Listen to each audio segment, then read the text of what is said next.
రాడు వాడు తీసుకురాడు.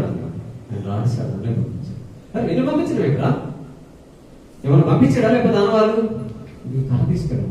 ఏం రో కర్ర ఏమన్నా మిషన్ కన్నారా? అంతకంటే ఎక్కువ సార్ మిషన్ కన్నా కంటే ఎక్కువ. ఏం మాట్లాడుతున్నావు రా? కర్ర ఏదో పెద్ద మిసైల్ లాగా చెప్తున్నా. మిసైల్ కంటే ఎక్కువ సార్. కర్ర ఏమన్నా ఆట అంతకంటే ఎక్కువ సార్. ఏం మాట్లాడుతున్నావు? చూపించినారు కింద పడేసి పాము అయితే. మీరు కూడా పడేయండి వాళ్ళందరూ కూడా పడేసారు. పాములన్నింటి మింగేసేసి ఇది సేమ్ అంతే లావాలి. పాములు మిగితే ఏమనాలి? సుమారు అక్కడ ఉన్నటువంటి కొన్ని వందల మంది శకులు కంటారు కర్రని మింగేసింది.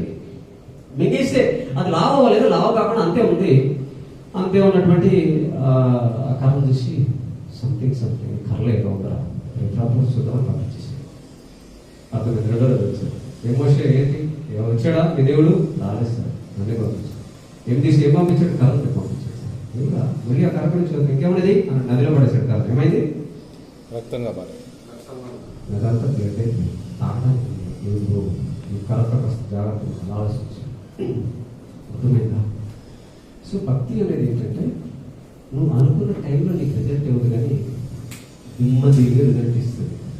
నీతో ఉన్నటువంటి వాడికి, నీ మీద ఈర్ష్యపడేటువంటి వాడికి, నిన్ను లెక్క చేయనటువంటి వాడికి, నిన్ను ఏదో చేద్దాం అనుకునేటువంటి వాడికి దిమ్మ తిరిగి అదేదో అంటారు తెలిసినారా అట్లా అయిపోతుంది.